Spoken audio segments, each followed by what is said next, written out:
When life gets unpredictable, preparation matters. In medicine, it's all about staying alert, ready for whatever comes through the door. On the road, it's no different. That's why Volvo designs vehicles to help anticipate risk, reduce harm, and protect lives. The Volvo XC90's advanced safety systems inspire confident decisions wherever the road takes you. The Volvo XC90, for life. Proud sponsor of the Pit Podcast. Learn more at volvocars.ca/safety. I want to start off this hour, though, talking about nut allergies, peanut allergies, because there are changes happening in some schools. In the Bas-Saint-Laurent region, 75 primary schools, elementary schools, have recently adopted a new approach to managing food allergies. And that includes peanuts and nuts. They're allowing these allergens back into classrooms under specific safety protocols. So let's find out a little bit more about this. Dr. Moshe Ben-Shoshan joins us on the line, allergy and immunology specialist over at the Montreal Children's Hospital. Dr. Ben-Shoshan, welcome back to the program. Thank you for having me again. What's your reaction to the fact it seems like word is getting out and we're seeing school systems saying, hey, we're going to do things differently when it comes to allergies? What say you? Yeah, it seems that it makes sense given the recent data in the medical literature. There was a recent review in 2020 by the Journal of Allergy and Clinical Immunology concluding that bans are not recommended, and they mention a few negative impacts of bans in the schools. Among them, enforcement is almost impossible because every child's snacks and meals should be checked daily at school, and that would have been impossible. I mean, we had a study showing that even in schools that were supposed to be nut-free, snacks have contained substantial amounts of peanuts and tree nuts. And there was a recent study by Health Canada showing that dark chocolate that should have been dairy-free contains substantial amounts of dairy. So this is almost impossible. Other reasons or negative impacts included the fact that banning just peanut and tree nut will not help children with other food allergies.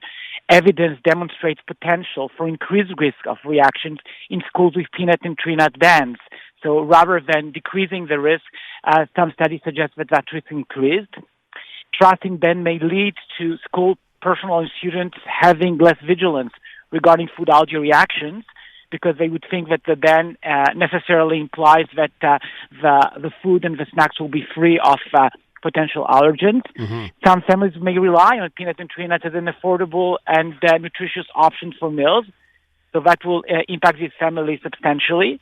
And it may lead also to bullying of some children, according to some studies, because they would feel, some other students would feel that they are not allowed to bring the snacks that they like because some children are allergic to the peanut and tree nut.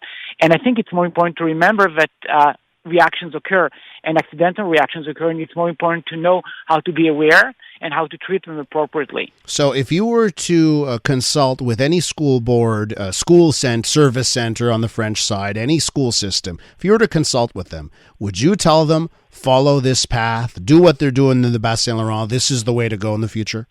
Yeah, I would think that not only that, I think it should be corroborated with other policies, including clear policy about recognizing children that are at risk for allergic reactions, having an epinephrine available and accessible to treat, because this is the main factor that is helping us treat appropriately reactions.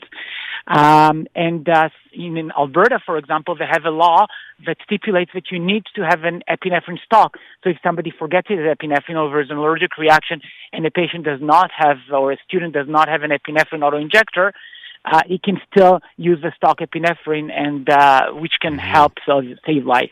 Well, and that's I'm happy you brought that up, right? Because what they're doing in the Bas-Saint-Laurent, right? It obviously they have the change allowing the nuts back in the classroom, but it also involves some other protocol, right? Regular hand washing, surface cleaning, and as you mentioned, training for staff on how to handle it, and having those EpiPens. So it's you have to take all those together, I would imagine. Exactly. Okay, let me ask you this. Do you think, we're with Dr. Moshe Ben-Shoshan, allergy and immunology specialist at the Montreal Children's Hospital.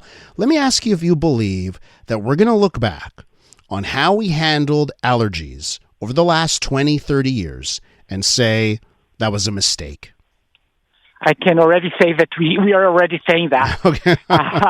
Because, like 10 years ago, the pediatric recommendations for children regarding introduction of peanut and other allergens was, let's wait till the age of 3 years old when the immune system is more mature, and then introduce for the first time these potentially deadly allergens.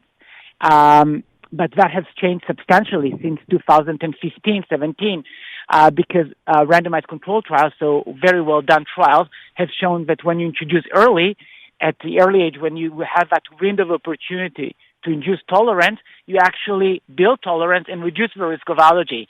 So that has changed substantially, and we think that part of the reason that we've seen just such a high peak in peanut and tree nut allergy is because of that over-vigilance and over-protection and exposure late in life. So already we change the way we practice, and we realize that unless we rely on our recommendations on, scientifically proven data, they can lead to negative impact. Is there an angle here that we haven't covered so far in this interview? Is there something that you want, a message that you think listeners should know as we discuss this subject? Well, I hope that most parents for children with food allergy know, and especially the toddlers, know that even if there's a food allergy, today we have new strategies to treat food allergies, including immunotherapy or desensitization. And that involves introducing small amounts of the food allergen to the child, so the immune system gets used to it and reacts less. And that works amazingly well in the young children because, as I said, the immune system is more subjective to changes and it's easier to change it likely. So I want parents to know for children with food allergies that they can be empowered and they can change things, maybe not cure the child, but certainly protect him from accidental reactions by using that strategy. Dr. Ben-Shoshan, always a pleasure catching up with you. Thanks so much for your insight on this Thursday.